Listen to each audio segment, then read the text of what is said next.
Hi friends, welcome back to my channel. ಹೇಗಿದ್ದೀರಾ? I hope ನೀವೆಲ್ಲ ಚೆನ್ನಾಗಿದ್ದೀರಾ ಅಂತ ಹೇಳ್ತಾ ನಾನು ಇವತ್ತಿನ ವೀಡಿಯೋನ ಸ್ಟಾರ್ಟ್ ಮಾಡ್ತಾ ಇದ್ದೀನಿ. ಬನ್ನಿ, ಇವತ್ತಿನ ಲಾಗ್ ಬಂದಿದ್ದು ಭಾನುವಾರದ ಲಾಗ್. ಆ್ಯಕ್ಚುಲಿ 3ನೇ ತಾರೀಕು ಬರುತ್ತಲ್ಲ ಭಾನುವಾರದ ಲಾಗ್ ಆ್ಯಕ್ಚುಲಿ ಇದು. ಇವತ್ತಿನ ದಿನ ಹೇಗೆ ಹೋಗುತ್ತೆ ಅನ್ನೋದನ್ನು ನಾನು ತಿಳಿಸ್ಕೊಡ್ತಾ ಇದ್ದೀನಿ. ಇವತ್ತಿನ ದಿನ ಹೇಗೆ ಹೋಗುತ್ತೆ ಅನ್ನೋದು ನನಗೂ ಗೊತ್ತಿಲ್ಲ. ನೋಡ್ಕೊಂಡು ಹೋಗೋಣ ಬನ್ನಿ ಇವತ್ತಿನ ದಿನ ಹೇಗೆ ಹೋಗುತ್ತೆ ಅನ್ನೋದನ್ನು. ಹಾಗೆ ಇವತ್ತಿನ ಭಾನುವಾರ ಬೆಳಗ್ಗೆ ಟಿಫನಿಗೆ ಬಂದು ದೋಸೆ ಮತ್ತು ಚಿಕನ್ ಸಾಂಬಾರು ಮಾಡೋಣ ಅಂದ್ಕೊಂಡಿದ್ದೀನಿ.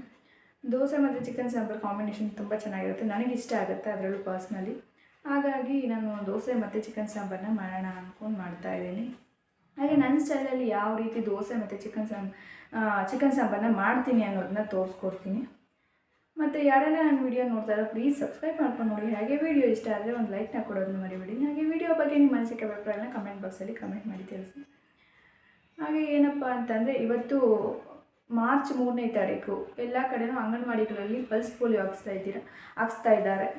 ಹಾಗಾಗಿ ಯಾರೆಲ್ಲ ನಿಮ್ಮ ಮನೆಗಳಲ್ಲಿ 5 ವರ್ಷಕ್ಕಿಂತ ಕೆಳಗಡೆ ಮಕ್ಕಳು ಇರ್ತೀರೋ ಅವ್ರಿಗೆಲ್ಲ ಪಲ್ಸ್ ಪೋಲಿಯೋ ಹಾಕ್ಸಿದೆ ಅಂತ ಹೇಳ್ತಾ ನಾನು ಈ ವಿಡಿಯೋನ ಕಂಟಿನ್ಯೂ ಮಾಡ್ತಾಯಿದ್ದೀನಿ. ನೆಕ್ಸ್ಟ್ ಚಿಕನ್ ಸಾಂಬಾರು ಯಾವ ರೀತಿ ಮಾಡೋದು ಅನ್ನೋದು ತೋರಿಸ್ತಾ ಇದ್ದೀನಿ, ನೋಡ್ಕೊಂಡು ಬನ್ನಿ. ನಾನಿಲ್ಲಿ ಚಿಕನ್ ಸಾಂಬಾರನ್ನ ಮಾಡ್ತಾಯಿದ್ದೀನಿ. ಚಿಕನ್ ಸಾಂಬಾರು ಮಾಡೋದಕ್ಕಾಗಿ ಮೊದಲೇ ಒಂದು ಬಾಣಲೆಗೆ ಒಂದು 2 ಸ್ಪೂನಷ್ಟು ಎಣ್ಣೆ ಹಾಕ್ಕೊಂಡು ಅದಕ್ಕೆ ಒಂದು 5-6 ಮೆಣಸಿನ್ಕಾಯಿ, ಶುಂಠಿ 1-2 ಇಂಚು, ಮತ್ತು ಬೆಳ್ಳುಳ್ಳಿ, ಮತ್ತು ಒಂದು 2 ಗಡ್ಡೆ ಈರುಳ್ಳಿ, ಮತ್ತು 1 ಟೊಮೊಟೊ ಇಷ್ಟನ್ನು ಹಾಕ್ಕೊಂಡು ಫ್ರೈ ಮಾಡ್ಕೊತಾ ಇದ್ದೀನಿ. ಇದೊಂದು ಸ್ವಲ್ಪ ಚೆನ್ನಾಗಿ ಫ್ರೈ ಆಗಬೇಕು. ಅದೆಲ್ಲ ಫ್ರೈ ಆದ ನಂತರ ಒಂದು ಸ್ವಲ್ಪ ಸೋಂಪು, ಒಂದು ಮೆಣಸು, ಮತ್ತು ಚಕ್ಕೆ, ಲವಂಗ ಒಂದು 4-5, ಒಂದು 10-12 ಮೆಣಸು ಇದನ್ನು ಹಾಕ್ಕೊಳ್ಳೋದ್ರಿಂದ ತುಂಬ ಚೆನ್ನಾಗಿ ಟೇಸ್ಟ್ ಬರುತ್ತೆ. ಸೋಂಪು ಮತ್ತು ಅನಾನಸು ಹಾಕೋದ್ರಿಂದ ಒಳ್ಳೆ ಟೇಸ್ಟ್ ಅಂತೂ ಬರುತ್ತೆ.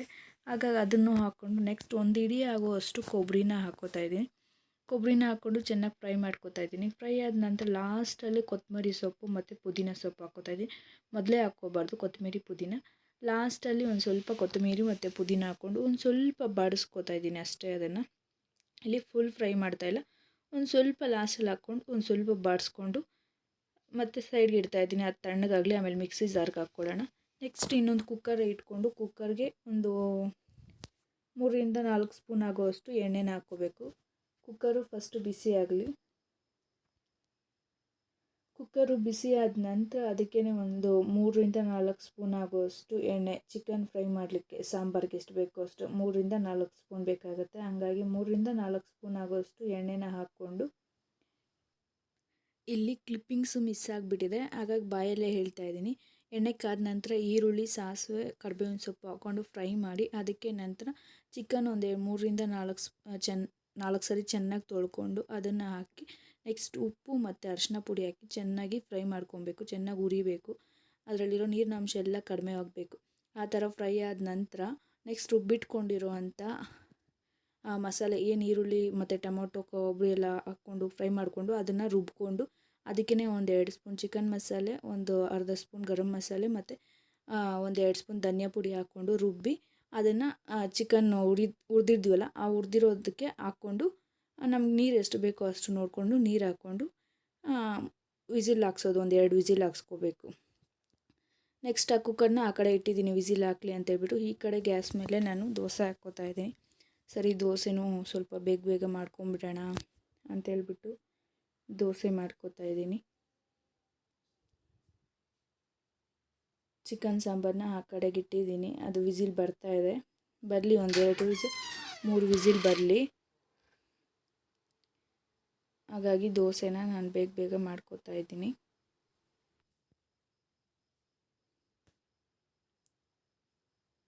ಇಲ್ಲಿ ನಾನು ದೋಸೆ ಹಾಕಿದ್ದಾಯಿತು. ನೆಕ್ಸ್ಟ್ ನಾನು ವಿಸಿಲೆಲ್ಲ ಹೋಗಿತ್ತು, ವಿಸಿಲ್ ಹೋಗಿ ತಣ್ಣಗಾಗಿದೆ. ಹಾಗಾಗಿ ಕುಕ್ಕರ್ ಮುಚ್ಚಳನ ಬಿಚ್ಚಿ ನೋಡ್ತಾ ಇದ್ದೀನಿ ಬೆಂದಿದೆಯಾ, ಯಾವ ಥರ ಇದೆ ಅಂತ, ಮಸಾಲೆ ಎಲ್ಲ ಚೆನ್ನಾಗಿ ಇಟ್ಕೊಂಡಿದೆಯಾ ಅಥವಾ ನೀರೇನಾದ್ರು ಜಾಸ್ತಿ ಇದೆಯಾ ಅಂತ ನೋಡ್ತಾ ಇದ್ದೀನಿ. ಎಲ್ಲ ಕರೆಕ್ಟಾಗಿದೆ, ನೀರೆಲ್ಲ ಕರೆಕ್ಟಾಗಿದೆ, ಏನು ಕುದಿಸ್ಬೇಕಾಗಿಲ್ಲ. ಸ್ವಲ್ಪ ಮೀಡಿಯಮ್ಮಾಗಿ ತಿಕ್ಕಾಗಿದೆ ನೋಡಿ, ಈ ಥರ ಕನ್ಸಿಸ್ಟೆನ್ಸಿಯಲ್ಲಿ ಆಗಿದೆ.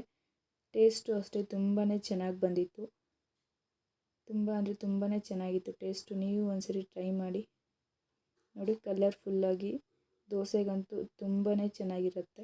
ಅದರಲ್ಲೂ ದೋಸೆಗೆ ಮತ್ತು ಚಿಕನ್ ಸಾಂಬಾರಂತೂ ಕಾಂಬಿನೇಷನ್ ತುಂಬ ಚೆನ್ನಾಗಿರುತ್ತೆ. ಹಾಗೆ ಇಲ್ಲಿ ನಾನು ಮಧ್ಯಾಹ್ನ ಕ್ಯಾರೆಟ್ ಜ್ಯೂಸ್ ಮಾಡಿದ್ದೆ. ಕ್ಯಾರೆಟ್ ಜ್ಯೂಸಲ್ಲಿ ನೆಕ್ಸ್ಟು ಸೋದಿಸ್ಕೊತೀವಲ್ಲ, ಸೋದಿಸ್ಕೊಂಡಿದ್ದೆ ಅದೊಂದು ಸ್ವಲ್ಪ ಅದು ಪಲ್ಪ್ ಏನಿರುತ್ತೆ ಅದೆಲ್ಲ ಹಾಗೆ ಇತ್ತು. ಹಾಗಾಗಿ ಮಕ್ಕಳಿಗೆ ಮಾತ್ರ ಚಪಾತಿಯಲ್ಲಿ ಮಿಕ್ಸ್ ಮಾಡಿ ಕೊಡೋಣ. ಮಕ್ಕಳು ಜ್ಯೂಸ್ ಕುಡ್ದಿಲ್ಲ, ಹಾಗಾಗಿ ಚಪಾತಿ ಮಾಡಿದ್ರೆ ಅದರಲ್ಲೇ ಮಿಕ್ಸ್ ಮಾಡಿದ್ರೆ ಅವ್ರಿಗೂ ಕ್ಯಾರೆಟ್ ಬೆನಿಫಿಟ್ ಹೋದಂಗಿರುತ್ತೆ ಅಂತ ಹೇಳ್ಬಿಟ್ಟು ಚಪಾತಿಗೆ ಅವ್ರಿಗೆ ಮಾತ್ರ ಮಿಕ್ಸ್ ಮಾಡಿ ಇಟ್ಟಿದ್ದೀನಿ. ಅದನ್ನು ಹಾಕಿ ಇದು ಸಾಯಂಕಾಲ ನಾನು ಚಪಾತಿ ಮಾಡ್ಕೊತೀನಿ. ಚಪಾತಿ ತೀಡಿ ಮಕ್ಕಳಿಗೆ ಕೊಡ್ತೀನಿ. ನೆಕ್ಸ್ಟು ಒಂದು ಸ್ವಲ್ಪ ಹೊತ್ತು ಮಧ್ಯಾಹ್ನ ಊಟ ಎಲ್ಲ ಆದಮೇಲೆ ಒಂದು ಸ್ವಲ್ಪ ಹೊತ್ತು ಮಲ್ಕೊಂಡು ರೆಸ್ಟ್ ಮಾಡಿದೆ. ಈಗ ಸಾಯಂಕಾಲ ಒಂದು 5 ಗಂಟೆ ಆಗಿದೆ. 5 ಗಂಟೆಗೆ ಎದ್ದು ಮನೆಯೆಲ್ಲ ಕಸ ಹೊಡಿಯೋಣ ಅಂತ ಕಸ ಹೊಡಿತಾ ಇದ್ದೀನಿ. ಏನು ಅಷ್ಟೇನು ಧೂಳು ಇರಲಿಲ್ಲ, ಆದ್ರೂ ಸರಿ ಅಂತೇಳ್ಬಿಟ್ಟು ಇನ್ನೂ ಒಂದು ಸರಿ ಸಾಯಂಕಾಲ ಕಸ ಹೊಡಿಬೇಕಲ್ವ, ಬೆಳಗ್ಗೆ ಸಾಯಂಕಾಲ ಸರಿ ಅಂತ ಸಾಯಂಕಾಲ ಒಂದು ಟೈಮ್ ಹೊಡೆದು ಬಿಡೋಣ ಅಂತೇಳ್ಬಿಟ್ಟು ಕಸ ಹೊಡಿತಾ ಇದ್ದೀನಿ. ಕಸ ಎಲ್ಲ ಹೊಡೆದಿದ್ದಾದ ನಂತರ ನೆಕ್ಸ್ಟು ಒಂದು ಸ್ವಲ್ಪ ಸಿಂಕಲ್ಲಿ ಪಾತ್ರೆಗಳಿದ್ದಾವೆ. ನೆಕ್ಸ್ಟು ಸಿಂಕಲ್ಲಿರೋ ಪಾತ್ರೆಗಳೆಲ್ಲ ತೊಳೆದಾಕ್ಬಿಡ್ತೀವಿ. ಮನೆಯಲ್ಲಿ ಏನು ಕೆಲಸ ಇಲ್ಲದೆ ಹೋಗಲಿ ಕಸ ಹೊಡೆಯೋದು ಮತ್ತು ಪಾತ್ರೆ ತೊಳೆಯೋ ಕೆಲಸ ಅಂತೂ ಇದ್ದೇ ಇರುತ್ತೆ. ಅದರಲ್ಲೂ ಪಾತ್ರೆ ತೊಳೆಯೋ ಕೆಲಸ ಅಂತೂ ಅದು ಎನಿ ಟೈಮ್ ಇದ್ದೇ ಇರುತ್ತೆ. 1-2 ಪಾತ್ರೆಗಳು ಸಿಂಕಲ್ಲಂತೂ ಇದ್ದೇ ಇರುತ್ತೆ. ಅದು 1-2 ಇದೆ ಅಂತೇಳ್ಬಿಟ್ರೆ ಅದು ಸಿಂಕ್ ತುಂಬ ಇರುತ್ತೆ. ಇದೆಲ್ಲರ ಮನೆಯಲ್ಲೂ ಅಷ್ಟೇ. ಪಾತ್ರೆಗಳು ಮಾತ್ರ ತಿಂತಾ ಇರಬೇಕು, ತೊಳಿತಾ ಇರಬೇಕು. ಇದೇ ಹೆಣ್ಮಕ್ಳ ಕೆಲಸ, ಮೇಯ್ನ್ ಕೆಲಸನೇ ಇದು. ತಿನ್ನು, ಮಾಡು, ತೊಳಿ, ಇದು ಮೇಯ್ನ್ ಕೆಲಸ ಆಗೋಗ್ಬಿಟ್ಟಿರುತ್ತೆ ಹೆಣ್ಮಕ್ಳಿಗೆ. ಹಂಗಾಗಿ ಸರಿ ತೊಳೆದಿಟ್ಬಿಡೋಣ ಅವು ಅಂತೇಳ್ಬಿಟ್ಟು ತೊಳೆದಿಟ್ಬಿಟ್ಟು ನೆಕ್ಸ್ಟು ಮತ್ತೆ ಕಾಫಿ ಮಾಡ್ಕೊಳ್ಳೋಣ, ಟೀ ಮಾಡ್ಕೊಳ್ಳೋಣ ಅಂತೇಳ್ಬಿಟ್ಟು ಟೀ ಇಟ್ಟಿದ್ದೀನಿ. ಒಂದು ಕಡೆ ಟೀಗೆ ಇಡ್ತಾಯಿದ್ದೀನಿ, ಇನ್ನೊಂದು ಕಡೆ ಮಕ್ಕಳಿಗೆ ಹಾಲು ಇಡ್ತಾಯಿದ್ದೀನಿ. ನಮಗೆ ಟೀ ಮಾಡ್ಕೊತೀನಿ, ಮಕ್ಕಳಿಗೆ ಒಂದು ಸ್ವಲ್ಪ ಹಾಲ್ಗೆ ಸ್ವಲ್ಪ ಕಾಫಿ ಪುಡಿ ಹಾಕ್ತೀನಿ. ಯಾಕಂದರೆ ಬರೀ ಹಾಲು ಕುಡಿದ್ರೆ ಕಫ ಆಗುತ್ತೆ ಅವ್ರಿಗೆ. ಹಾಗಾಗಿ ಒಂದು ಸ್ವಲ್ಪ ಅವ್ರಿಗೆ ಹಾಲಲ್ಲಿ ಒಂದು ಸ್ವಲ್ಪ, ಜಾಸ್ತಿನೂ ಇಲ್ಲ, ಸ್ವಲ್ಪ ಕಾಫಿ ಪುಡಿನ ಮಿಕ್ಸ್ ಮಾಡಿ ಕೊಡ್ತೀನಿ.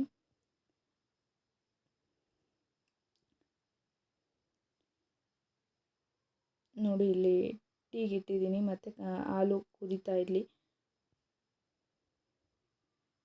ನಮ್ಮ ಮನೆಯಲ್ಲಿ ಏನು ಅಂತಂದರೆ ಟೀ ಆಗಲಿ ಹಾಲಾಗಲಿ ಏನಕ್ಕೂ ಅಷ್ಟೇ ಸಾಮಾನ್ಯವಾಗಿ ನಾವು ಸಕ್ಕರೆ ಬಳಸಲ್ಲ, ಬೆಲ್ಲನೇ ನಾನು ಜಾಸ್ತಿ ಬಳಸೋದು.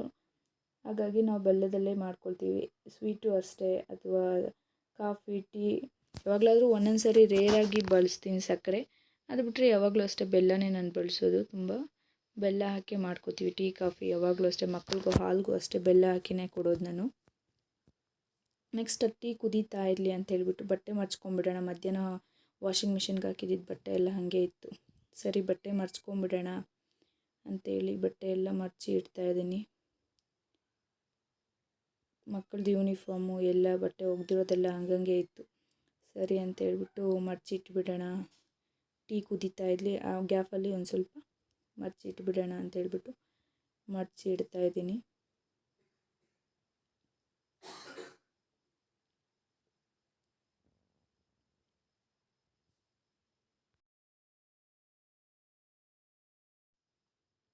ಒಗೆದಿರೋ ಬಟ್ಟೆ ಎಲ್ಲ ಅದರ ಪ್ಲೇಸ್ಗೆ ಒಂದು ಸ್ವಲ್ಪ ಜೋಡಿಸಿ ಇಟ್ಬಿಟ್ರೆ ಒಂದು ಸ್ವಲ್ಪ ಸಮಾಧಾನ. ಮನೆಯೆಲ್ಲ ಒಂದು ಸ್ವಲ್ಪ ನೀಟಾಗಿರುತ್ತೆ. ಇಲ್ಲಾಂದರೆ ಈ ಪಾತ್ರೆಗಳಾಗಲಿ ಬಟ್ಟೆಗಳಾಗಲಿ ಎಲ್ಲಿಂದೆಲ್ಲ ಅಲ್ಲಿಂದ ಇದ್ದರೆ ಒಂದು ಸ್ವಲ್ಪ ನೋಡೋಕ್ಕೂ ಚೆನ್ನಾಗಿರಲ್ಲ, ಒಂಥರ ಇರಿಸು ಮುರುಸು ಅಂತ ಇರುತ್ತೆ. ಹಾಗಾಗಿ ಪಾತ್ರೆಗಳು ಮತ್ತು ಬಟ್ಟೆ ಇದೆರಡು ಖಾಲಿ ಆದರೆ ಮನೆಯೆಲ್ಲ ಕ್ಲೀನಾಗೇ ಇರುತ್ತೆ. ನೆಕ್ಸ್ಟ್ ಬಟ್ಟೆ ಮಡಚಿದ್ದಾಯಿತು. ನೆಕ್ಸ್ಟ್ ಇಲ್ಲಿ ಮಕ್ಕಳಿಗೆ ಹಾಲನ್ನ ಮಿಕ್ಸ್ ಮಾಡ್ತಾಯಿದ್ದೀನಿ. ಸರಿ ಅವ್ರಿಗೆ ಒಂದು ಸ್ವಲ್ಪ ಹಾಲು ಮಿಕ್ಸ್ ಮಾಡಿ ಕೊಟ್ಬಿಡೋಣ ಅಂತೇಳ್ಬಿಟ್ಟು ಸ್ವಲ್ಪ ಮಿಕ್ಸ್ ಮಾಡ್ತಾಯಿದ್ದೀನಿ. ಅದು ಸ್ವಲ್ಪ ಬಿಸಿ ಇದೆ, ಬಿಸಿ ಅವ್ರು ಕುಡಿಯಲ್ಲ. ಹಂಗಾಗ್ಬಿಟ್ಟು ಬಟ್ಲಲ್ಲೇ ಒಂದು ಸ್ವಲ್ಪ ಹೊತ್ತು ಹಾರ್ಲಿಕ್ಕೆ ಇಟ್ಟಿದ್ದೀನಿ. ಹಾಗೆ ಇಲ್ಲಿ ಟೀನೂ ರೆಡಿ ಆಯಿತು. ನನಗೆ ಆ್ಯಕ್ಚುಲಿ ಟೀ ಅಂದರೆ ತುಂಬ ಇಷ್ಟ. ಕಾಫಿಗಿಂತೂ ಟೀ ಇಷ್ಟಪಡ್ತೀನಿ ನಾನು ತುಂಬಾ.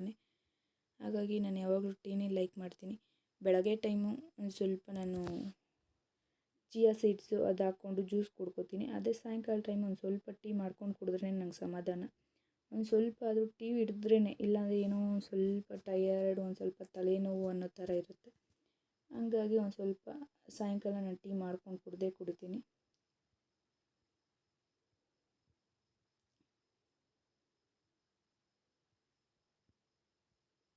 ಫೈನಲಿ ಕೆಲಸ ಎಲ್ಲ ಮುಗೀತು. ಒಂದು ಸ್ವಲ್ಪ ಟೀನೂ ಕುಡಿದಿದ್ದಾಯಿತು. ಇನ್ನೇನಾದರೂ ಒಂದು ಸ್ವಲ್ಪ ರೆಸ್ಟ್ ಮಾಡಿ ನೆಕ್ಸ್ಟ್ ಅಡುಗೆ ಮಾಡಬೇಕು. ಅಡುಗೆಗೆ ಚಪಾತಿ ಮಾಡೋಣ ಅಂತಿದ್ದೀನಿ. ಸೊ ನಮಗೆ ಮುದ್ದೆ ಮಾಡ್ಕೊತೀನಿ, ಮಕ್ಕಳಿಗೆ ಮಾತ್ರ ಚಪಾತಿ ಮಾಡ್ತೀನಿ. ಆವಾಗಲೇ ಮಧ್ಯಾಹ್ನ ಕಲಸಿಟ್ಟಿದ್ನಲ್ಲ ಕ್ಯಾರೆಟ್ದು ಪಲ್ಪ್ ಹಾಕಿ ಅದನ್ನೇ ಚಪಾತಿ ತೀಡ್ತಾಯಿದ್ದೀನಿ. ಚಪಾತಿ ಮಕ್ಕಳಿಗೆ ಮಾತ್ರ ಚಪಾತಿ ಒಂದು 4 ಮಾಡಿಕೊಂಡು ನಮಗೆ ಮುದ್ದೆ ಮಾಡ್ಕೋತಾ ಇದ್ದೀನಿ ಇಲ್ಲಿ.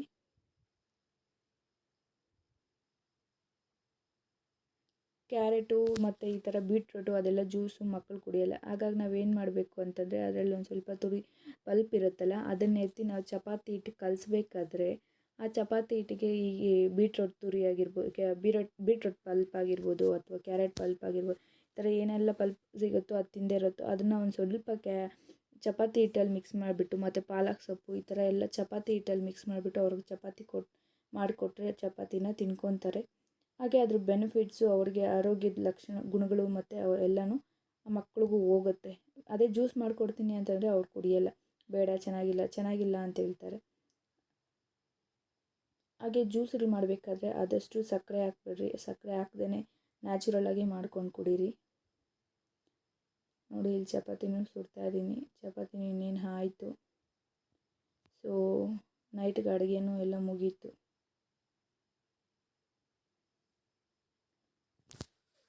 ಮತ್ತು ಮನೆ ತೋರಿಸಿದ್ನಲ್ಲ ಮೊನ್ನೆ 1-2-3 ಸೀರೆ ಇದೆ ಅಂತ ಹೇಳ್ಬಿಟ್ಟು ನೋಡಿರಿ, ಈ ಥರ ಕುಚ್ಚು ಹಾಕಿದ್ದೀನಿ. ಇದಕ್ಕೆ ಸಿಂಪಲಾಗಿ ಹಾಕಿದ್ದೀನಿ. ಇನ್ನೊಂದು ಸೀರೆಗೆ ಬಂದು ಈ ಥರ ಹಾಕಿದ್ದೀನಿ. ರಿಂಗ್ ಬೀಡ್ಸ್ ಮೇಲೆ ಸ್ವಲ್ಪ ಡಿಸೈನ್ ಮಾಡಿದ್ದೀನಿ, ಹಾಗೆ ಕುಚ್ಚು ಹಾಕಿದ್ದೀನಿ. ಇನ್ನೊಂದು ಸೀರೆಗೆ ಬಂದು ಈ ಥರ ಅದೊಂದು ಸ್ವಲ್ಪ ಅರ್ಧ ಹಾಕಿದ್ದೀನಿ, ಇನ್ನೂ ಅರ್ಧ ಹಾಕಬೇಕು. ಹಾಗಾಗಿ ಒಂದು ಸ್ವಲ್ಪ ಬಿಟ್ಕೋತಾ ಇದೆ, ಹಾಗಾಗಿ ಹುಷಾರಾಗಿ ಎತ್ಕೊತಾ ಇದ್ದೀನಿ. ನೋಡಿ ಈ ಥರ ಹಾಕಿದ್ದೀನಿ. ಸ್ಟ್ಯಾಂಡಿಂಗ್ ಆರ್ಚ್ ಥರ ತುಂಬಾ ಚೆನ್ನಾಗಿರುತ್ತೆ. ಇದಕ್ಕೆ ಮಧ್ಯೆ ಒಂದೊಂದು ಕುಚ್ಚು ಹಾಕ್ಬಿಟ್ರೆ ತುಂಬಾ ಲುಕ್ಕಾಗಿರುತ್ತೆ. ಸಿಂಪಲ್ಲಾಗೂ ಇರೋ ಸೀರೆಗೂ ಹಾಕ್ಕೋಬೋದು, ಗ್ರ್ಯಾಂಡಾಗಿರೋ ಸೀರೆಗೂ ಹಾಕ್ಕೋಬೋದು. ತುಂಬ ಗ್ರ್ಯಾಂಡ್ ಲುಕ್ ಕೊಡುತ್ತೆ. ನೋಡಿ ಫೈನಲಿ ಈ ಥರ ಬಂದಿದೆ.